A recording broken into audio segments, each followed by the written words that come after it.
Au nom du Père, maître de la vigne, au nom du Fils, raisin pressé sur le bois de la croix, au nom de l'Esprit Saint, ivresse divine, d'où coule la louange, dans la joie et le chant de la Vierge Marie. Sœurs et frères de la divine volonté, une nouvelle vidéo dans une nouvelle série intitulée La divine volonté pour les simples d'esprit dont je suis. Ah, simple d'esprit, bien sûr. Qui dit simple d'esprit, entonnoir. Alors, comme dirait un prédicateur que nous connaissons tous, un enseignement très important, qui renvoie à d'autres enseignements très importants. Mais oui, il a raison, nous n'aurons jamais terminé de notre vie pour digérer tous les enseignements de la divine volonté. Mais attention, je vais commencer par une mise en garde. J'espère qu'elle n'est pas trop agressive. Ce qui prime dans la divine volonté, ce ne sont pas les vidéos, ni les enseignements de nos prédicateurs qui se donnent sans compter, ni les échanges dans nos cénacles, c'est la relation personnelle que je cultive entre le Seigneur et moi par le biais de la lecture. Si au bout d'une journée, je constate que j'ai passé plus de temps à papoter avec ma communauté Internet sur la divine volonté plutôt que lire une ou deux pages que me dicte le Seigneur, j'ai tout faux. Je suis désolé, j'ai tout faux. Cela veut dire que j'ai plus besoin de relations humaines, de chaleur humaine, pour bichonner mon jeu, plutôt que d'intimité avec les seigneurs. Autant, je vous le dis tout de suite, rejoindre un club Tupperware. Je ne sais pas si les clubs Tupperware existent encore. Rappelons-nous, relation exclusive et jalouse entre Louisa et le Seigneur. Relation exclusive et jalouse, je suis un Dieu jaloux, entre moi et le Seigneur. Au tome 24, 6 janvier 1929. Un tout petit extrait pour vous rappeler ce fondamental. Voici, le Seigneur se réjouit, écoutez bien, il se réjouit du fait que Louisa soit alitée. Je te vois heureuse, non parce que tu es dans un état de plaisir ou d'amusement, mais confinée au lit. Le Seigneur se réjouit du fait que Louisa soit confinée au lit. Cela, précise-t-il, me ravit, me fait trépigner d'amour et m'attire tellement vers toi. Pourquoi dit-il cela? Parce qu'il le précise aussi. Si Louisa n'était pas alitée, elle aurait des occupations familiales, elle aurait des occupations sans doute professionnelles, et elle papoterait donc à droite et à gauche, et elle serait moins disponible pour recevoir pendant ces décennies et ces décennies tout ce que le Seigneur souhaite lui dire. Donc, que cela nous serve aussi de leçon, relation exclusive qui passe par la lecture des enseignements que nous dicte notre Seigneur. Venons-en, sœurs et frères d'amour, à notre sujet du jour, la sainteté dans la divine volonté. Vous connaissez vos classiques. Jésus répète à Louisa que la sainteté dans la divine volonté, c'est la sainteté des saintetés. Encore un petit extrait pour vous rappeler les fondamentaux que vous devez connaître par cœur, n'est-ce pas? Alors, voici. Je vais le retrouver. Ah, dit-il, tu ne sembles pas comprendre que la sainteté dans ma volonté est complètement différente des autres saintetés. Il poursuit. C'est la sainteté non encore connue sur la terre et que je ferai connaître, la plus belle et la plus brillante, qui sera la couronne et l'achèvement de toutes les autres saintetés. La couronne et l'achèvement de toutes les autres saintetés. Jésus le rappelle à Louisa, c'est cette sainteté dans la divine volonté, c'est la sainteté des saintetés. La sainteté des saintetés. Alors, nos prédicateurs, Dutaine, Tomasini, utilisent souvent cette image. Les saints d'avant Louisa, Padre Pio, Mère Teresa, vous mettez les saintes et les saints que vous préférez, au chacune, la photo de l'un de nous, en espérant que chacun de nous intercède pour eux parce qu'ils n'ont pas connu la divine volonté. Tout l'inverse de ce que nous faisons habituellement. Nous leur demandons d'intercéder pour nous. Nous caressons, vous le savez, les cubitus radius de la famille Martin, par exemple. Dans la divine volonté, c'est nous qui allons intercéder pour eux. Et pour le comprendre, je vous propose une brillante démonstration très risquée avec un verre, un deuxième verre. Et alors j'aurais pu prendre de l'eau évidemment, mais l'eau dans un verre transparent ça va être compliqué, donc j'ai pris une bouteille de rouge dont je ne dirai pas le millésime. Donc au commencement, si vous le voulez, était le verre vide. Le verre vide, c'est moi. Le vase d'argile, le contenant, la créature. La créature, si pour une raison ou une autre je ne reçois pas Dieu pendant ma vie, je reste un contenant sans Dieu, un verre vide, joli contenant, mais sans Dieu, je reste transparent. Maintenant, donc comme je vous l'expliquais, je prends le risque de...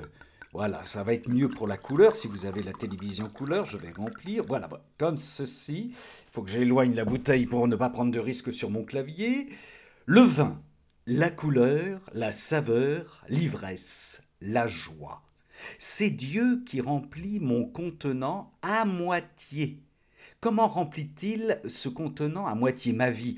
Par la Bible, ça c'est la Bible, les prophètes, le peuple élu, Marie, l'incarnation bien sûr de Jésus, la passion de Jésus, et oui le vin, le sang, la résurrection de Jésus, l'Église, les saints, la grâce.